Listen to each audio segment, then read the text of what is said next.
speaker for today is Elliot from the New Conservative Party. So for Elliot.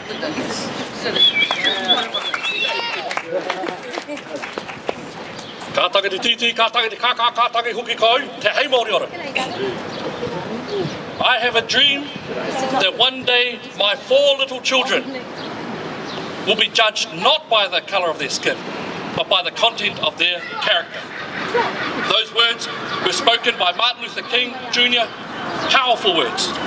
Words that come from a man of such great mana and respect and a love for freedom and equality, one that he sacrificed his own life for. But what we are seeing in New Zealand today is the regulation and extraction of those freedoms that have made our nation great. The freedoms of speech, the freedom of movement, the freedom of thought and expression are starting to become more and more regulated.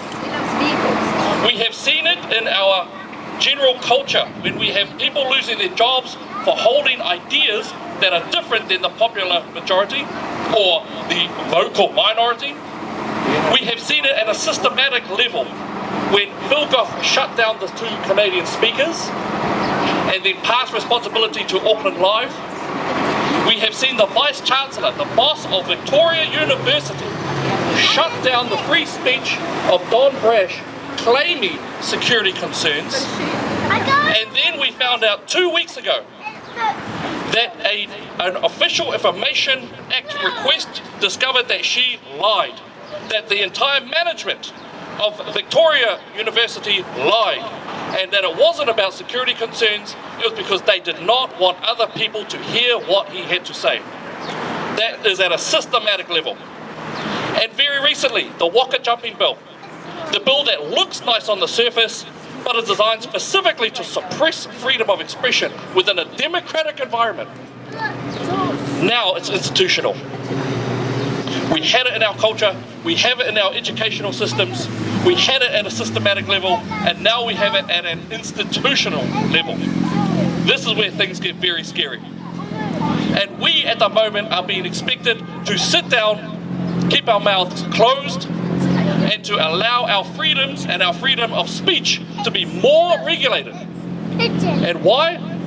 The big one at the moment is ACT, the act of hate speech or free speech or whatever they regard it as, disharmonious speech. If I am using words and if you are using words that are viewed as disharmonious to a people or a group of people, that can be considered grounds for prosecution. That is actually the level we're at. I was at the dinner with Nigel Farage.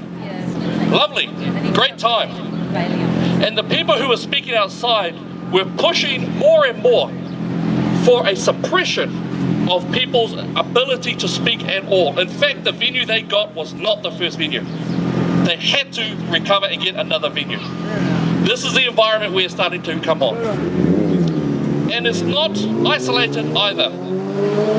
These are actually assaults on our freedoms at different levels. We now have transgender toilets as an example.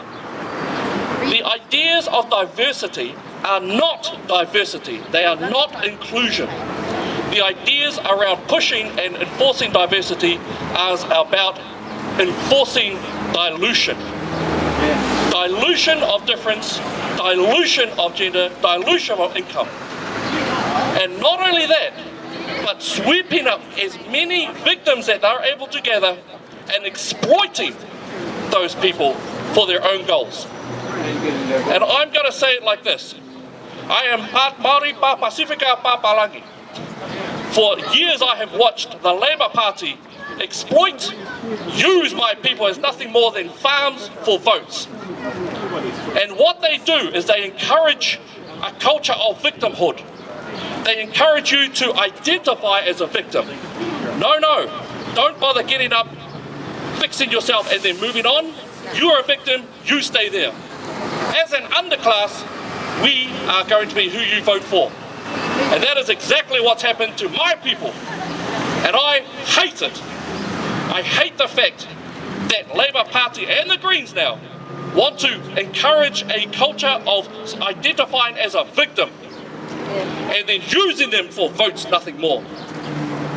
And what is even more concerning is that now they are seeking to institute policies and laws that go towards a dilution of the meaning of life itself.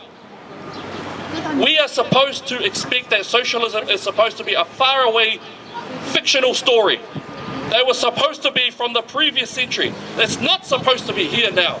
It's not supposed to be in an environment where the individual is important, the family is important, and that the family has authority. What we have is a government now who are seeking to dilute the meaning of everything that we've held dear and paid for in wars of blood and death. We're going to pray for them, brother. We are not going to sit down any longer. We must stand together so that we can make differences count, that we can make the individual count and be important, and that we can stand against people using our people as nothing more than political fodder. Nā ora, tērā koutou, tērā koutou, tērā koutou katoa.